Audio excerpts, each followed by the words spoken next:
ఇక రెండో చట్టం ఏముంది అంటే, ఇది చేప పిల్లల్ని ఉత్పత్తి చేయటం అంటే సీడ్స్ మనం ఎట్లయితే పంటలకు మన విత్తనాల గురించి మాట్లాడతామో, మత్స్య సంపద ఇతర అక్వాటిక్ యానిమల్స్ విషయానికి వచ్చినట్లయితే ఆ లార్వా నుంచి ఏదైతే చేప పిల్లలని రొయ్య పిల్లల్ని ఉత్పత్తి చేస్తారో వాటిని విత్తనాలుగా అమ్ముతారు. ఆ చేప పిల్లల్ని చెరువులలో పెంపకం చేయడానికో లేకపోతే ఇంకో చోట వాడడానికి అమ్ముతారు.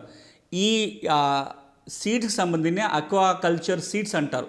ఈ సీడ్స్ని ఏ విధంగా ఎవరమ్మాలి, దాని క్వాలిటీ ఏంటి, వీటన్నిటినీ రెగ్యులేట్ చేయడం కోసం 2006లో ఒక చట్టాన్ని అప్పటి ఉమ్మడి ఆంధ్రప్రదేశ్ రాష్ట్రంలో తీసుకొచ్చారు. దాన్నే Andhra Pradesh aquaculture seed quality control act 2006 అంటారు. ఈ చట్టాన్ని తెలంగాణ ప్రభుత్వం అడాప్ట్ చేసుకుంది కాబట్టి ఇప్పుడు తెలంగాణలో కూడా ఈ చట్టం అమల్లో ఉంది. Telangana aquaculture seed quality control act 2006 పేరుతోటి ఇందులో చాలా నియమాలు ఉన్నాయి. ఈ చేప పిల్లల్ని పెంపకం ఏ విధంగా చేయాలి, వాటిని ఎవరు అమ్మాలి, ఏ క్వాలిటీ మెయింటైన్ చేయాలి, ఏ రకాలు ఉత్పత్తి చేయాలి అనే పూర్తి నియమాలు ఈ చట్టంలో ఉన్నాయి.